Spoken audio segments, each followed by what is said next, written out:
Brad from Pro Wrestling Junkies, and welcome to another episode of Getting to Know a Junkie.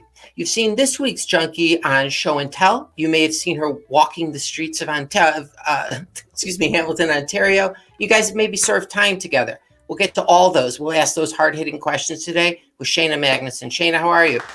I'm good, thanks. How are you? I am doing perfectly fine. This was the only thing I had to do today, so I've been looking forward to it since about 6:30 this morning. Wow, thank you. But are you an early riser? These days I am for work. I work with a lot of different time zones, so I try to get up early to so you have to be consistent around the world, and so I'm getting good. Do you work for the government? Before we go further. I don't. No, okay, I don't. Good. Before we get started, would you like to say anything bad about anyone or anything? Just giving you a platform. Oh, geez. I appreciate the offer. I think I've got most of that out of my system.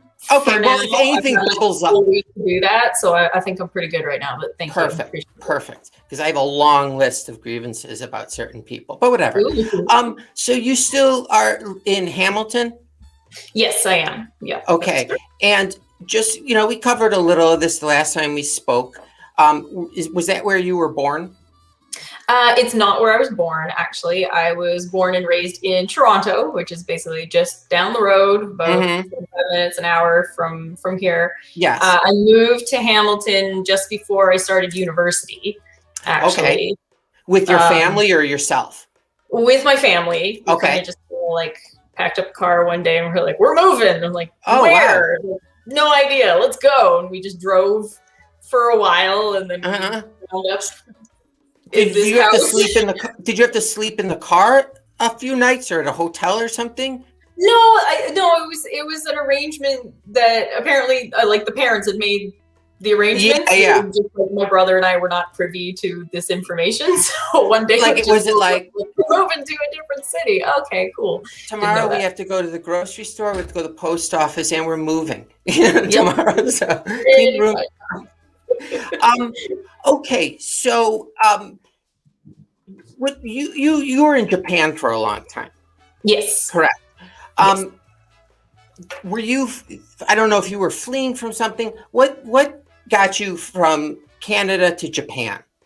Oh, geez. That's a unique way of asking that question because I've been asked that question so many times over the last decade. Like, what brought you to Japan? Yeah. But I really like the way you asked me that, so thank you for making it original.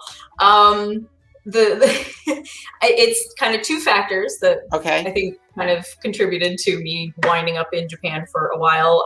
First one was my interest in pursuing a career in teaching.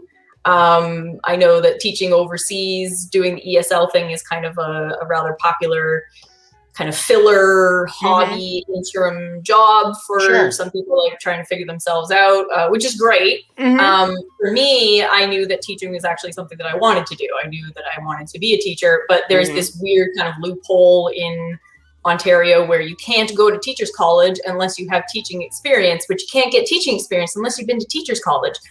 Go figure. So the only way to get experience is to get out of the country and go get it somewhere else. So going through my list of places that, where do I want to go to get this experience?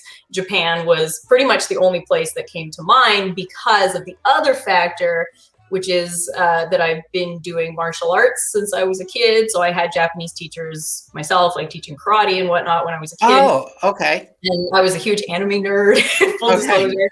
At the time, so I was like, oh my God, okay, cool. Excuse to get to Japan and get that teaching experience. And then the plan was to come back and go to teachers college, but that all changed once I got to Japan. I just stayed there for about a decade. So now, when you came to your parents and friends and said, I'm moving to Japan. Remember how we moved from Toronto to Hamilton, just like that? I'm moving to Japan. How did those conversations go? Weirdly enough, I still think about this sometimes, but my parents were not as shocked or against it as I had expected them to be. I was absolutely terrified. I remember walking into that room and being like, okay, here's a thing that I want to do. But they were weirdly okay with it. Of course, they were kind of nervous and wanted to make sure that I thought about it and all that kind of stuff. But I didn't get that much pushback, oddly enough. So I think I got lucky there. That, I didn't have that to deal with. So it was pretty good. The day so how much time between when you tell your parents you're leaving for Japan and you actually leaving? So it was a kind of a long process. I think I told them kind of early on, like, this is a thing that I'm thinking about. They already knew that I was interested in doing the teaching thing, and they'd heard about me, the whole teachers college finagle and stuff. So I probably told them that Japan specifically was what I was looking into towards the beginning of the year. And then it's a long interview process to get into certain companies and certain programs that hire overseas and then put you on a plane and get you to Japan. There's kind of a finite number of companies that will do that. So I had to kind of test the waters and go to a bunch of different interviews and stuff. So I'm thinking I probably mentioned it like pretty early in the year. And then I was still in university at the time. So then I graduated. I guess you get like the official diploma and whatnot in August or something at U of T. And then the really quick turnover was graduating and then getting on an airplane like 3 weeks later. It was like, I need this piece of paper before I can get on this plane, because you have to have a degree to get this job and everything. So I remember that being more of the issue of like, I need this piece of paper before I'm allowed to like take this job. So that turnover was super quick. Did you have a contact at the university like that you could call and say, have these been sent out yet? Have these been sent out yet? I remember visiting, I guess it's like the guidance counselor office or whatever the equivalent is at university, and being like, is there any way that we can like speed up this process? Like, you know, can you at least send like a transcript, like an official transcript or something to tell them that I'm on the right track? Like, I am going to graduate. It's all going to be good. I did have to hunt down like some extra paperwork to forward to Japan to kind of prove that like, yes, I am graduating. But it's all happening like 2 months. Yeah. Now, did anyone throw a formal goodbye party for you? No. What? No. Did you go out to like a night before you're leaving dinner, or? Cue the tiniest little world violin here, but I didn't know people. I didn't know people. I remember trying to, this is really pathetic. I remember trying to make my last birthday, which is in March. Oh, wow, it's still March. It was March that year. Trying to turn that birthday into a thing. Like, this is gonna be my last birthday for a while. And it was an absolute disaster. It was awful. It was really bad. So I was like, I'm never doing that again. Not only am I not having a birthday party again, I'm never gonna like tell people that I'm leaving and stuff again. So no, I tried it like, let's go out for my birthday, and that just backfired like real bad. So nope, just got on. Quietly crept out of town. Yes. Yeah. Now, are you flying to Japan by yourself? Like completely just like. Yep, totally. Yeah, my parents came to the airport, and that was it. Yeah, I just got on the plane and flew, and I had a connection. I had to meet somebody. On the other, so I had like a name and a little area to watch out for. Like when you get to the airport, take a right and meet us at like whatever this sign is, and you'll see people with our placards and stuff. Because they just do the company at the time was just doing like a general pickup of all their people that they were corralling from overseas. So you were. I was going to ask you, did someone pick you up? But like they took care of that, corralled you and everything. Were there any tears shed on day one? When I got there, or I'm thinking more on the plane. On the plane, I mean, probably just knowing myself. That happens a lot. So like, it's pretty like I didn't take any note because like, probably. What else is new? Exactly. So would you say you look back in your time on Japan and the country of Japan and hated the experience? Would you say? Seems like. No, weirdly enough, no. I think if it was that much of a negative experience, I probably would have come back earlier. Right. But honestly, was it like did it change your life in that like things that like about you got built up and absolutely skills? I don't think I can really overstate that. And I'm already like, I think I'm annoying myself and probably everybody around me at this point, because I've only been back since December. Okay. My entire perspective on everything around me at this point is still balanced against like, well, when I was in Japan, yeah, blah, blah, yeah. blah. And I find myself like saying that on a daily basis. And I'm like, I could feel it coming out of my mouth. Like, don't say that. That is such an obnoxious thing to say. But it's like, I don't have any other adult perspective really, because I spent like my entire 20s in Japan, and it was a big adjustment. And I did grow up a lot there. It was my first job. It was my first time like working with colleagues, my first time teaching. And then I went through a ton of different companies because the turnover rate in the industry is crazy. So I worked for like all these different companies and met like tons and tons of people. So it was a huge, huge growth experience. And I'm still figuring out like, how do I be Canadian? Like I know I'm Canadian, but like, how does that work? I don't know. So I'm still figuring that out. Do you, well, you know what I was going to say, is it weird like going to a restaurant and then not putting chopsticks down for you? But then I'm like, you probably haven't been to many restaurants since you've been back. I mean, yeah, that's the other thing is like just coming back and going like straight into 4 months of isolation or whatever it is. But it's like, I would like to be able to get out and like see where I'm living right now, but you can't. So I am not adjusted yet. I'm just waiting. Are you guys under tight restrictions right now? It's really up in the air. Actually, we got some kind of update this morning about like maybe we're gonna go back into lockdown. It's really touch and go at this point, and really contradictory as well. Like, the cases are going up like crazy. Let's open up the restaurants. Like, what are we supposed to do? So, I'm still just in full like, I'm gonna stay inside. Like, just wait for this to be done. Are people getting vaccinated?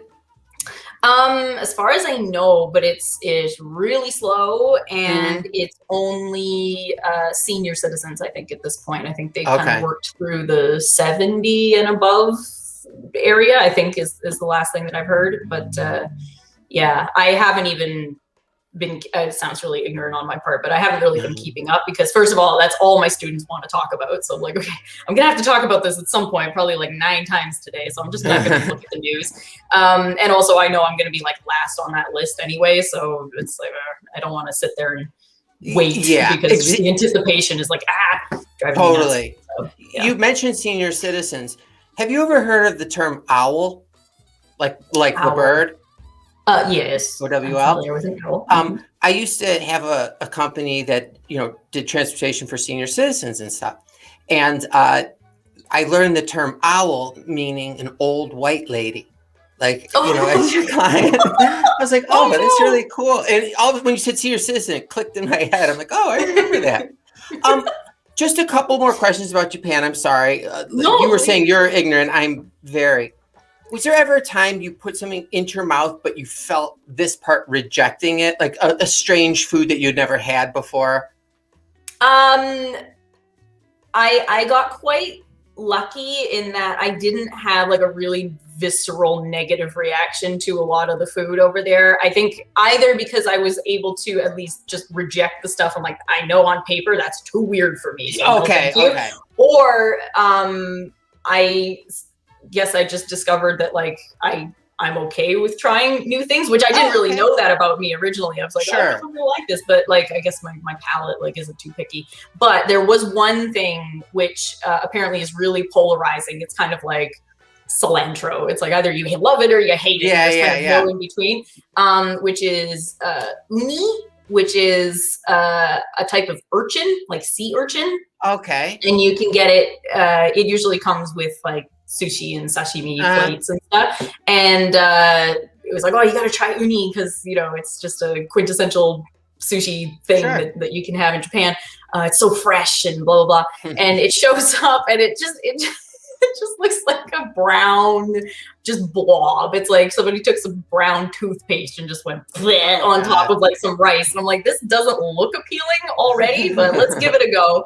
And that was nasty. I don't really know even like what that flavor is. It's just like whatever that is, I like never put that in my face again. That was disgusting. So I'm not a fan. once it gets into your mouth, at that point you start not breathing through your nose and just trying to get it down. Pretty much, yeah. Just like that's a good tactic. Try not to make a face, depending on who's around you, and you're like, I'm so glad I tried that. Yeah, thank you for that. Okay, never again. That was gross. This is my last question about Japan, because if I start asking more, I'm afraid I might say something offensive, like very offensive. I have to keep like stopping myself. Okay, but anyways, were you able to continue studying martial arts while you were there, like you had talked about? Yeah, thank you for asking. So, because I put all the martial arts stuff on hold just before university. So, again, making excuses for this like 15 years later, but basically just I became a commuter because we moved to Hamilton as I was starting to go to U of T, and I'm like, okay, great, this is cool. So up at like 6 a.m, go to school, and then go to work in the evening, and then come back to Hamilton. I was like, I have no energy, let alone time, to do my assignments or go like sure. So like, no thanks. So I had to put all the martial arts stuff on hold. And then I picked up a different kind of hobby or side thing that I could do at the university, which didn't involve commuting, but I can get back to that later. So my interest and kind of trajectory changed a little bit at that point. But when I got to Japan, and it was actually the second time in Japan, because I actually went and then I came back for a year, and then I went back to Japan in that decade. And one of my colleagues at a university that I was teaching at was a wrestler and boxer, one of my supervisors, actually. And we were just like talking about martial arts one day. I'm like, oh, this is cool. Like, you don't actually meet too many other foreigners who do this or like actually have some kind of I'm gonna say internal knowledge. That's not the word I want, but I'm still like also learning how to speak English since I've been back to like, all right, full sentences with native speakers. Oh my God. Yes. So basically, thankfully, luckily, due to meeting this person, my colleague, he was like, well, why don't you just come to the dojo that I go to? And I'm like, I'm old. I haven't done this in 10 years. Like, no, thank you. And he's like, come on, just come. The teacher's really nice and blah, blah, blah. And I did. And I started doing jujitsu again. That was one that I had sort of put on hold. And so I restarted jujitsu and a little bit of MMA, which was like its own separate class. And part of the MMA class was like a bit of Thai boxing. So I kind of like managed to pick those three up again in the same school without like going and seeing different teachers. I had this really, really cool teacher. So I'm super grateful to his name's Keith. We still talk from time to time. It was really nice to meet him, and very grateful to him for getting me back into it. So yeah, and then COVID happened. So now it's been a year since I've been in the dojo. But is it kind of like I know there's like a level of rust after a while, but like, do you remember how to do things? Just maybe your body right now, like with a long layoff, your body's not ready for that. Weirdly enough, I think, yes, especially when it comes to jujitsu. It was so bizarre because I was still technically like a kid or a late teenager when I was doing it the first time. And then I took almost like 10 years off from jujitsu. And so coming back at it, it was rather different, being like, I'm an adult now, like this, it feels different. And then your classmates treat you different, and that's a whole other thing too. But so mentally it was like, oh geez, this seems so different from the first time that I did it. But then physically, I'm still just doing stuff, and I'm like, I haven't done this in 10 years. Like, where's this coming from? So it is, there's definitely like this weird physical memory that like comes out when you take it up again. Like it's in your brain. It's just getting your body to execute that. Yeah, or I mean, I could even almost say the opposite. Like my body's doing it, my brain's going, "What the hell? How is this happening? I don't know what." It's somewhere in the middle there. Yeah. Like what's going on? So, so you fled Japan for what, the second time? Before or how many times? When was the last time you came back and you're here with us now? I've been back since December. Yeah, and that was I think that's the third time. Like third time's the charm. That's it. I'm done. But and what made you come back? A lot of the current situations, a lot like just jobs and clients were dropping off like crazy. And my visa was coming due, and basically if you can't prove that you're maintaining a certain amount of income, your visa gets questionable, and they're like, we might not renew you anyway. And I was like, well, that's cool, because I don't want to be here for the Olympics anyway and stuff. So I was like, this is probably it. Also, I'm getting older, and I definitely don't want to like settle down and live in Japan the rest of my life. So it's just going to get harder and harder if I stay there longer. Like now I need to just uproot and like make this and my family's still here. I wanted to be closer to them and that whole thing. So yeah. Let me ask you, first let me say a side note. I keep, I'm looking at you and I'm like, shit, where's my background? And then I look back and like my window, but I keep like doing it. I'm like, oh shit. So you come back to a pandemic. I'm not accusing you of bringing the pandemic, like the flu here, anything. Yeah. Don't worry. What were your friends and family happy to see you on a full-time basis? That's a really good question. Wow, I can't believe you had to think about that. Well, here comes the tiny little violin again. Okay. I didn't have any remaining friends here because again, before I left, I didn't have friends anyway. So like I didn't have really. Wait, you're a loser? Yes. Okay. I said I was into anime. Like that. That was it right there. You're like, oh, you're that one in the corner. Mm-hmm. Yeah, that was me. Theater nerd. Yeah. So was it something where like now I'm starting to feel bad. Like was it something where you were lonely? Like did you have friends? You just didn't make close friends? Honestly, it's not even like that weird to talk about, because I'm sure there's lots of people who experience this. Sure, like I just didn't. I was never close to people when I was a teenager. It always felt like there was something else going on. Like I had work to do. I had essays to write. It was just never a priority. And then something about my interests. A lot of people just found that really confusing. Like, oh, you do martial arts, but you also go to theaters, and so I'm like, yeah, why is that so hard to understand? I don't know. Like it's still hard for people to get sometimes, and I'm like, well, clearly we're not really meant to talk then. Like I was just maybe around the wrong crowd. The dojo people were always really cool, but it's like we're not hanging out after class and stuff like that. And then being a commuter in school, it's like, well, I can't hang out because I got to go back to Hamilton and stuff. Like just circumstances. I just never hung around people. So I didn't have that to either worry about when I was leaving, and I didn't really have that to look forward to coming back. Like it was fine, just been kind of clean slate. And I think the family was happy to see me.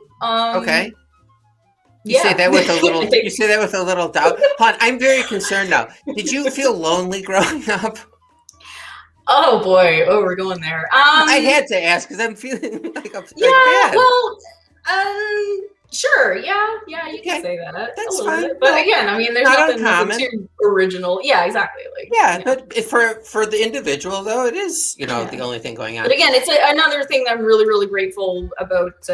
Grateful for regarding Japan. That's my job. I met so many incredible people when I was in Japan, and we still keep in touch. It's a little bit hard to keep in touch now, obviously, but it was a really, really good opportunity to just be myself, weirdly enough, and to meet the right type of people. So maybe it just took me a little bit longer than some people, I guess. But I made some great connections when I was there. I always tell my nephew, I always say to him, because he's not like, he doesn't go to like high school parties and stuff like that. I said, like, I said, you're just like me. I wasn't a high school person. I was like a college person, I did all the school stuff and, in high school. And then when I got to go somewhere different, I could be myself, and start over. I'm like, you're going to be fine. You're going to be fine like this Shayna person. Let me ask you a question. This just jumped into my mind because you've said it a couple times. And I would never ask you or a female straight out, how old are you? Oh, jeez. you can do under or between, because I think I'm way older than you. Well, I'm gonna go out on a limb and say I'm at least 10 years older than you. Okay. I do get this a lot, so again, it's not unheard of or anything. It's, yeah. I just turned 33. Oh my God, she's like a little baby. 33. I thought like, wait, how old were the kids in the dojo in Japan? Did you train with children as well? I didn't actually. There was some talk of that happening. Okay. Strangely enough, like for various reasons, but it never happened. No, it wasn't done by age. It was just like, there's the kids class, there's the adult class. Okay. There's a special little female class that like you probably don't want to go to, and I'm like, yeah, no thanks. And so I just went to the adult class, and then they divide the classes by belt rank primarily. So there's the beginner, the intermediate, and advanced classes, and then you're in there with like they're all guys, anywhere from like intimidating? 18 to 60 years old. No, I mean, no, just on principle, it's not intimidating, because that's how it's always been. Yeah. But it does get annoying when you meet like the wrong type of people. There's always that one. There's always one or two. Yeah, and he finds trying to make it difficult for you, and I'm like, oh, it's gonna be like that, is it? Okay. Especially in Japan, but it is what it is. It's all, it's good training. Sure. And if you can take out a guy, then you can probably take out the women if you ever compete, because competitions are not like intergender. So sure. I was like, if I could train with guys, then like I don't have to worry about the women. So it's all good. Do you feel when you're walking down the street safe that you're a weapon? Oh no, this is not gonna go over well with some people, but I would like to feel that in Hamilton, but not in Hamilton. I don't, not always. Oh, wow. I'm like, I feel safe when there's no like potential for weapons involved, if I'm going to get really specific about it. So which is why when I was in Japan, I never felt intimidated like whatsoever, because weapons of any kind are just absolutely not a thing. But if there's like a possibility of thinking like, does that guy have a gun or something, or like a pointy object, like a stabby thing, that throws me off. And it's like, I don't know what I would do in that situation. I mean, I would probably still handle it better than some people, but like that mental thing just still freaks me out. So no, I'm still always like very, very cautious about my surroundings. That's funny you say about weapons, because my son, goes to karate, and part of the training is combat training with weapons. And I see these little kids flipping bow staffs in the air, and then like going right at the sensei or whatever they call him. Cobra Kai. Did you find that unrealistic? I have not seen it. I tend to stay away from things like that. Did I ask if you remembered the day you were born? Can I remember? No. Okay, because I asked the guy this, and he claims that he remembers the day he was born. Oh, wow. That's a skill. I've never met anyone in my entire life who remembers the day they were born. That's incredible. Okay. You're back in Canada. Did you have a plan when you came back as to what you're going to do to occupy your days? I mean, it's so hard to plan ahead right now. Yes. It's so, I mean, I feel like I keep bringing this back to like current circumstances, but that was a kind of problem with me moving back. I'm like, what the hell am I going to do with myself? Like, what am I doing? But I'm fortunate enough to be able to work online. So mostly I'm just working right now, not as much as I was in Japan, but it's a start. So I guess my immediate plan is just to like wait this thing out for another year or whatever I have to do. And then hopefully things will pick up again, because I have an idea of what I could do if things were open, if there were clients, if people had like disposable income. Like it's there. I do have options, but they're just somewhat curtailed right now. So I'm just waiting for that to be okay. Do you have a hard end to your day, a work day? Like it's 5 o'clock, I'm done, or is it kind of blend into the evening? Yeah, right now I don't, and that is actually maybe. I mean, again, thank you for bringing it up because that's a short-term goal of mine is like to be able to afford myself that luxury of being like, it's 5 o'clock, I'm out. Like, sorry, oh, you want a lesson at 7? Oh, I can't give it to you. Like, I'm hoping that I can just do that at some point. But no, my days drag right now. But then I tell myself, I'm like, what else would I be doing? Like, I'm here anyway. I might as well do another lesson. Yeah, I can imagine so. Yes. Yeah, as long as you pay your rent, you can continue to. You know what I mean? You can work from home. And do you like what you're doing? Or can you not say that? Okay. No, I really do. I'm really lucky again to meet like a lot of really interesting people because I talk to people from around the world on a daily basis. Everybody has their own stories, and it's a video chat most of the time. Most of them use video. Okay.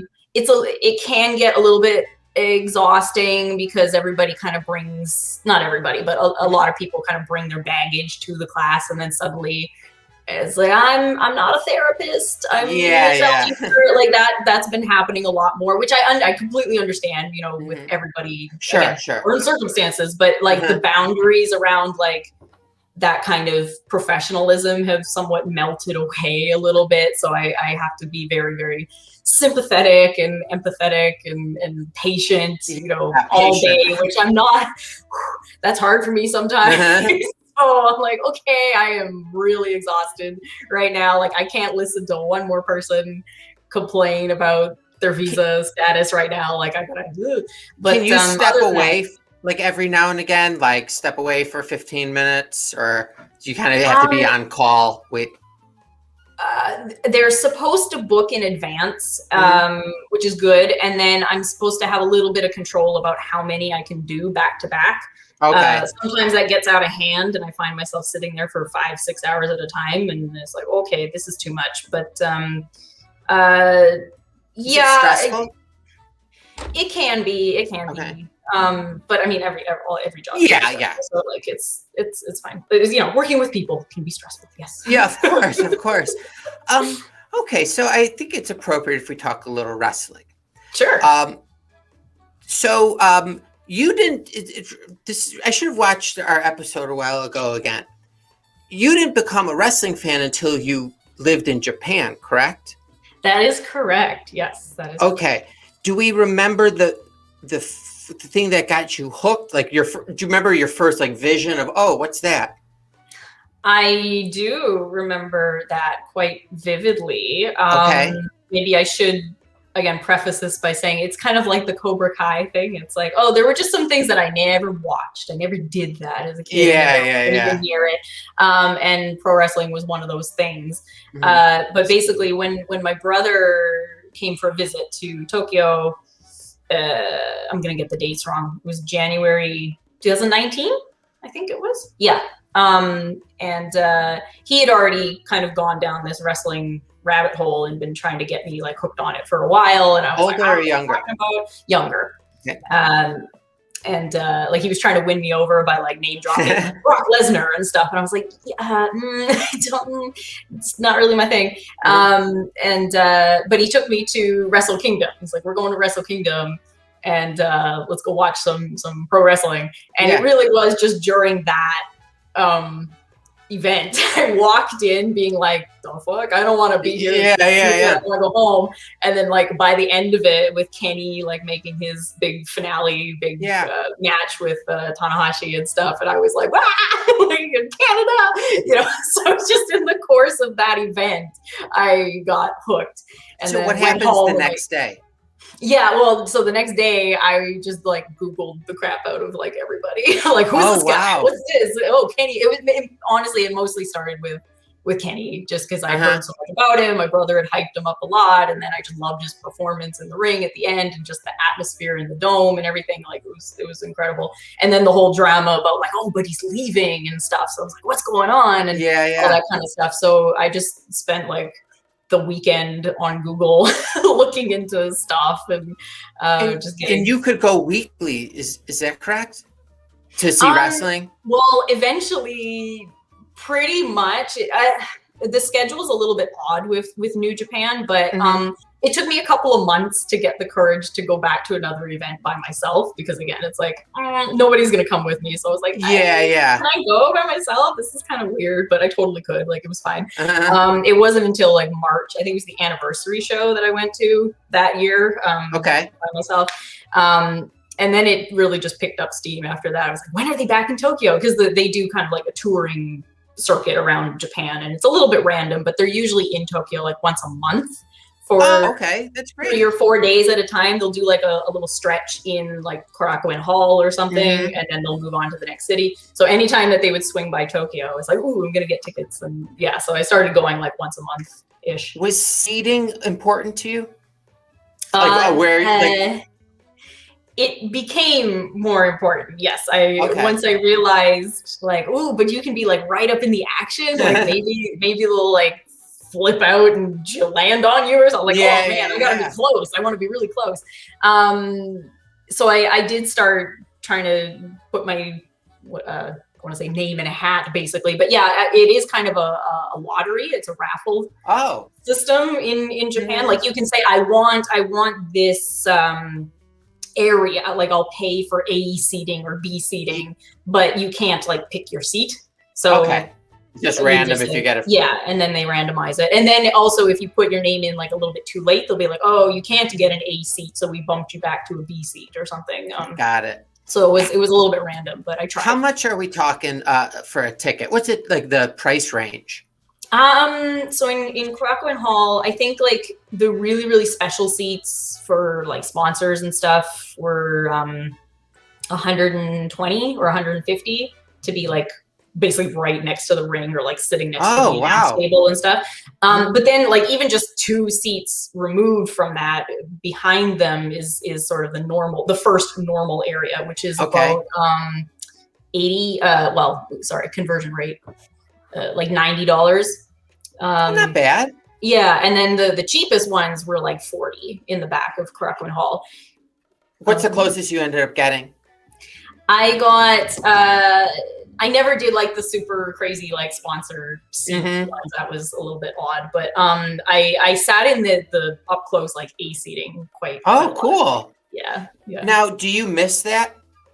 I do actually. Like I really, really do. This is gonna Was sound it on television then? Well, that's a good question. Crap. I want to say it's not. I feel like there's going to be some like serious New Japan guys being like, that's not right.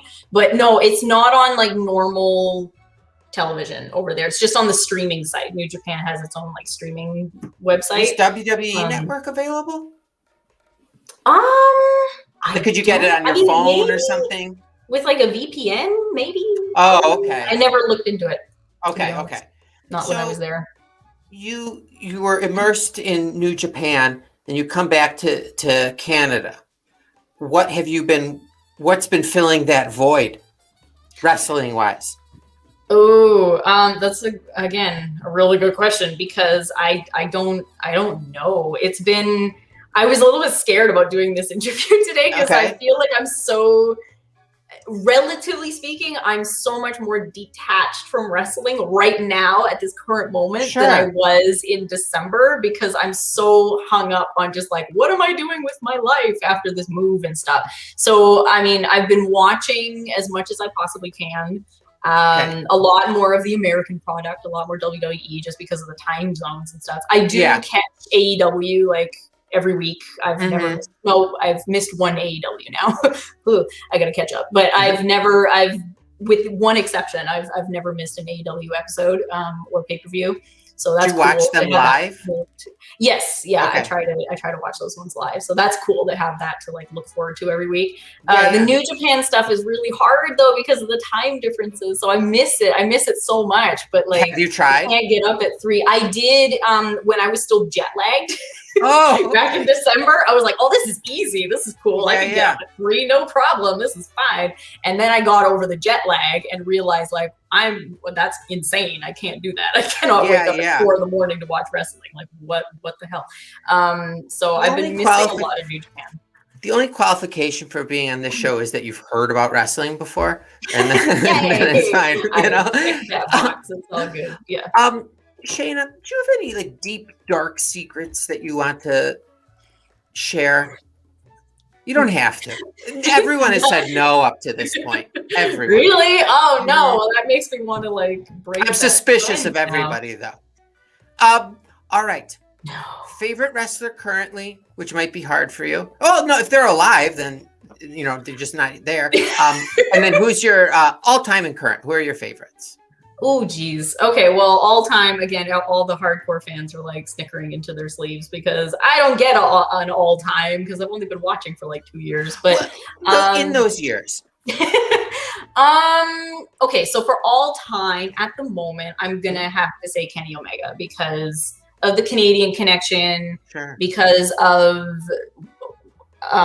what's important to me is this kind of moving wrestling in this seemingly like new direction in terms of it being like a performance style as well as a sport. And again, just to kind of roll this all the way back to how I've always kind of been given shit for like having these different interests that people don't understand. Yeah. I think maybe he's like one of these people who just gets it. Like, yeah, of course you can meld these two things and they're actually not that different. They're both like physical exercises, mental exercises. You're performing in front of audiences. Like it's really not a big difference. So this whole like theater nerd versus jock thing, I'm like, it really doesn't have to be that way. So not like, at all. You're telling a story.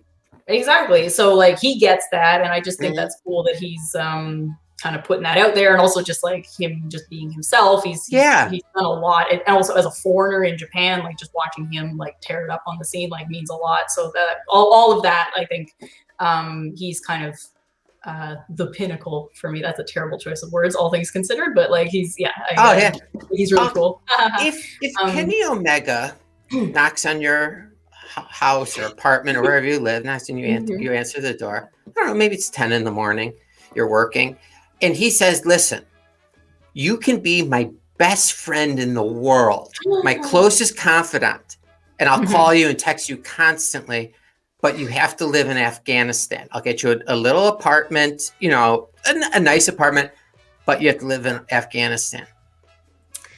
Wow. I would definitely have to ask him why. Why, Kenny? Why is it Afghanistan, Kenny? Because he doesn't want you to be anyone else's best friend. And this and if there is a God, this is God putting you through a test. Who knows if it'll be forever? Would you do it for a year? No. No, I wouldn't. So maybe we're not the biggest Kenny Omega fan. Maybe you're not as big of a Kenny Omega fan as you think. But whatever. Well, that's for another episode. All right. What was the best show you've been to? And was it the Wrestle Kingdom one with your brother? Oh, best show. That's a really good question. Holy crap. I'm going to say, I mean, they're all so freaking good. Yeah. Well, no, I've seen like 2 live, which were hilariously bad, and I'm actually just really glad that I got to witness that. I'm like, oh, this is what New Japan looks like when it goes off the rails. Okay, that's interesting. Wait, hon, and there was a second time. Did you say to yourself, this is again?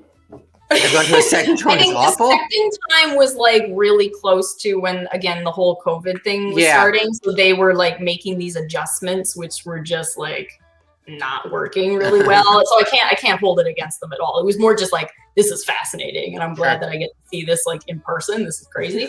So the best show that I went to, or the one that I maybe had like the most fun at, was okay, sorry, it's actually a toss-up. The one I maybe had the most fun at was the very, very first one that I went to by myself, because it was like such a breakthrough for me. And I got really lucky in terms of who was sitting around me, because that can make a huge difference, especially as a foreigner in Japan. Like, how much of the time are you going to spend watching the show and enjoying the show, and how much of the time do you have to sit there and listen to people talk about you because you're there by yourself as a foreigner? And it's like, that's a little distracting. Like, could you guys maybe like shut the fuck up, like, please? It's really annoying. That would happen like 60% of the time, and it was like, could do without that. The first time that I went, it was there was none of that, and I was sitting like in a group of people who also enjoy all the heels. And I was like, I got super lucky here. Like, we're all cheering for the same people. Oh, that's and it was great. Like, amazing. So yeah, they were super nice. So I got really, really lucky that first time. So that was really fun. I just felt like, this is great. I'm gonna come back like every week. But then the other one that I really, really enjoyed was the New Year's Dash 2020, actually, which is like January 6th or 7th, right after Wrestle Kingdom, the kind of Fallout show. Okay. And it was Liger's retirement show. Oh, wow. Yes, so I got to see him like do his speech, and everybody was crying and out in the ring. And then, and you guys can look this up, it's on the internet. I have it as a GIF on my phone. I show it to everybody. I'll have to write that down later. What did you refer to it as? The internet? I'm going to write it down later. We'll talk. Okay, sure. Okay. He, as he was leaving, I had a seat right up against the face entrance, which is great, because if you're sitting next to the heel entrance, obviously you're not getting any high fives. But when you're sitting next to the face entrance, you get all the high fives. So I got like all the high fives that day from like Juice Robinson and Kota Ibushi, and like everybody was just like, "Yay, face entrance!" And then Liger made his final exit out of which venue was it? It's not Crackwin Hall, but he made his final exit after his like farewell speech, and shook my hand on the way out. Oh, and cool. It was absolutely incredible. And it wasn't even like one of those drive-by high fives. It was like a turn around and like extend the hand and like little bow kind of. Oh, really? I was like, this is amazing. I totally freaked out. So I got to shake Liger's hand at New Year's Dash, and that was a big thing for me. Are fans different at shows? Oh, two-part question. One, are shows only run at nighttime? And two, are fans different than what we would see on like a AEW show or Raw? Sometimes the shows on weekends are run in the afternoons, especially like Sunday shows will start around 1 or 2 o'clock. I think the thinking is that they expect fans to kind of travel between cities. And then everybody's got to work on Monday, so they want to give everybody enough time to get back on the train and get back to wherever they are. So yeah, weekend shows will usually start a bit earlier, but then weekday shows usually start around 6. 6, and then you're done by like 8:30 or 9, and then everybody goes home.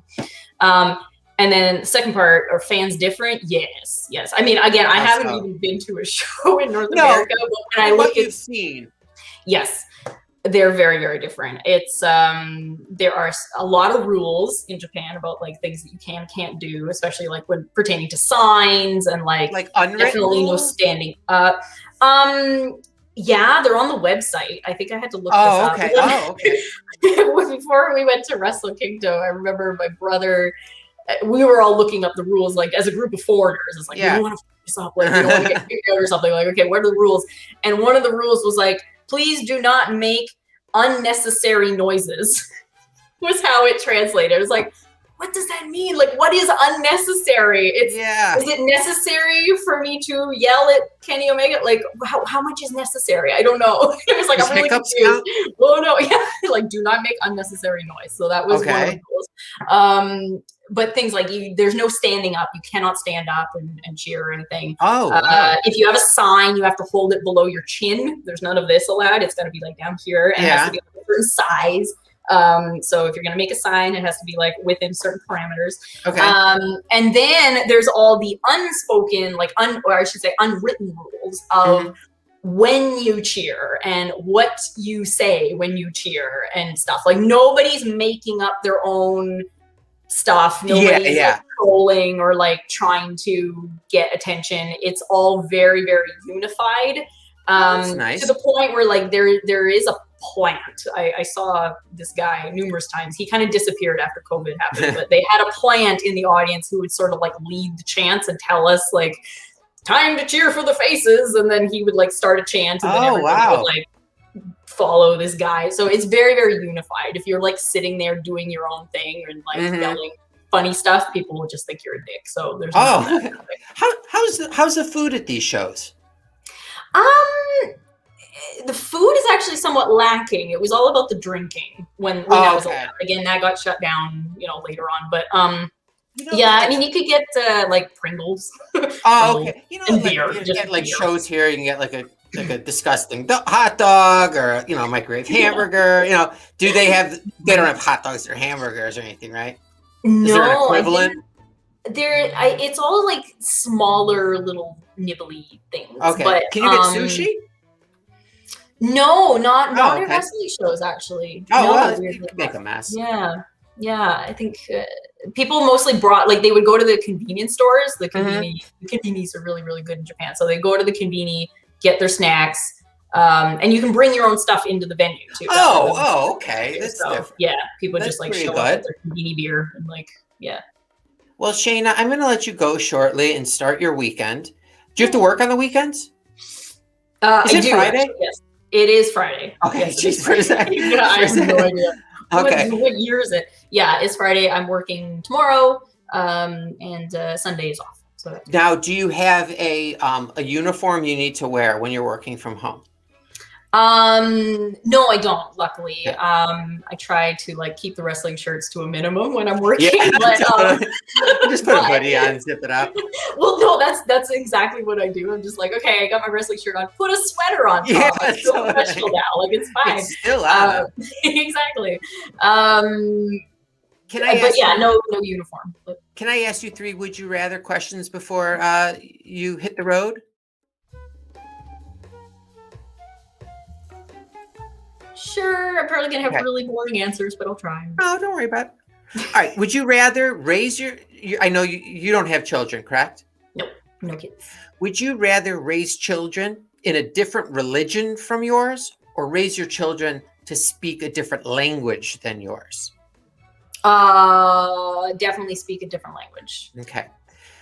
Now this is, I feel bad because I kind of asked this with the Kenny Omega proposition.